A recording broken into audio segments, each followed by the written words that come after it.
Hello! Today's video is going to be a short one. I have a longer one in the making, but I wanted to work on something else to distract myself. In my computer, I have a bunch of junk video files of me making pixel art. And I say junk because most of them are missing the beginning or the end, since I always forget to start the recording. And some of them are just old pieces that I wouldn't dare show to you.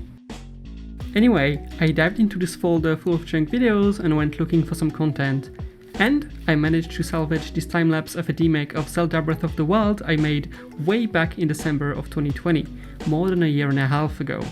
But I think it's one of my best pixel art from that time, so I decided to share it with you guys. I think I made it for Pixel Dailies, but I can't remember what the theme was. Okay, let's jump in the process, shall we?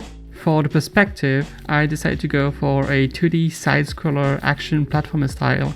I started by drawing a quick sketch so I can plan for the different elements I wanted in my picture. I usually drew different sketches and choose the one I prefer, but if I like the first one, which was the case here, I just run with it. So for this scene I wanted to give a lot of space to the background, with the main focus here being on the volcano. After that I used a clever trick I saw on Twitter, which is to make a smaller pixel art version of your final piece. This method, called thumbnailing, is usually used in traditional art where you don't have the freedom to go back, unlike digital art where you can just press Ctrl-Z. This method helps you plan out your final piece while allowing you to mess up. It's very helpful because you will get your foundation laid out in your head, and you won't have to come up with the bigger picture while working on smaller details. I used to only do paper sketches, but for pixel art, not only does this help get a preview of what your final piece will look like, it also helps coming up with a color palette and getting your values right, which I think is crucial in a medium where we often work with limited colors. I'm saying that, but as you can see, I didn't really get the right colors during thumbnailing. The grass and dirt at the foreground are too light, too saturated, and don't fit with the tone of the piece. I also think I could have worked in more details to figure out the palette a little bit more. All those issues are going to backfire later while working on the final piece. Talking about the final piece, my thumbnail is done and I'm now working on a real thing. I quickly laid down the base terrain, keeping it on a 16x16 grid since I plan on using a tile set for that later. After that, I block in the main color for the piece, in this case the colors of the sky, and I'm using a true gradient because for some reason I really like using true gradients. Laying down this main color first is very useful because it serves as a visual compass for what direction you want to take the palette. After that I drew the volcano, which serves as a point of interest in the piece. I wanted to not detail it too much and keep it as a silhouette because I thought it was more visually striking that way. I added the rest of the background and a second ground that helps anchor the front ground into the rest of the world.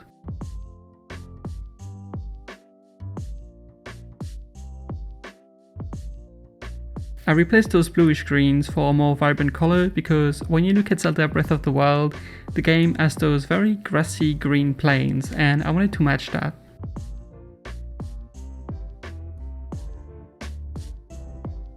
Then I started working on the foreground, just roughly texturing my tiles.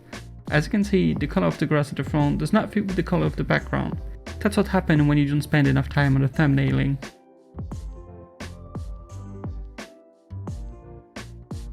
Anyway, I decided to take care of this issue later and started working on the characters. For the character, I drew them using the silhouette technique, which, as the name implies, you start by drawing the silhouette first and then extrapolate from there.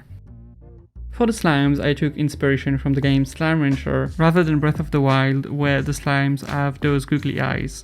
I think it works better for this piece that leans more towards the simplistic. For Link, I wanted him to look dynamic but still have a generic pose, and I think I pulled it out pretty well. After that, I added a few details to the background just to make it look fuller.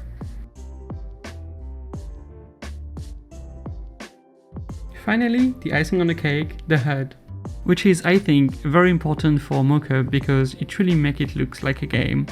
There's other way, of course, by adding other gamey elements like pieces, goals and stuff like that, but when it comes to Zelda Breath of the Wild, you don't really have other option than going for the HUD.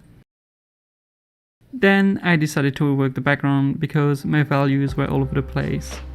So I erased that second ground and that forest as well. I redrew it by making the trees in a few different colors: orange, yellow and green. I think it looks better with some variation. For the second ground, I reworked it by adding some structures like spikes and some bushes in the background. I like the idea, but I wasn't very happy with the shape design, so I decided to erase it and work on it later. Working on the front ground instead. As you can see, I'm really avoiding to work on this second ground. So for the front ground, as I said earlier, I used the tile set. It was before we get the tile set mode in Sprite with the 1.3 version. So I had to come up with a tile set in a different canvas, but before making the tile set, I decided to try and roughly plan it out directly in the scene to see how everything will fit together. And then create the final tiles in the separate canvas as I said earlier and implement it in the final piece. So I only made the top tiles because those are the ones that are going to be used multiple times in the scene and are going to have two tiles together. And the other ones that I used only once, I textured them directly into the scene. Okay, now let's fix the second ground. I made a big spike on the left pointing inward toward the volcano. And for those bushes, I decided to replace them with treetops. The idea here being that the front ground is higher than the background. Again, I tried adding a variety of trees in order to make it more interesting to look at. And then I polished it up by reworking one last time the background, adding some details like those skull-shaped bays from the enemy, those smoke on the water that makes it look very cool. Yeah.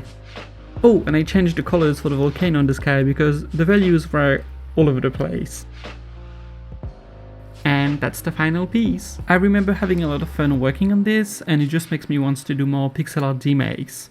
So maybe I'll do some more and try to document the process more to make a really well furnished video next time. Don't hesitate to tell me in the comments what game you would like me to do a pixel art demake of, and who knows, maybe I'll do it.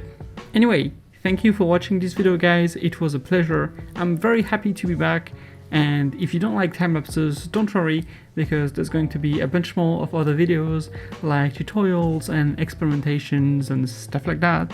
I'm gonna try and upload frequently, but I can't promise anything. Anyway, thank you for watching this video guys, I'm gonna go now, I have stuff to do.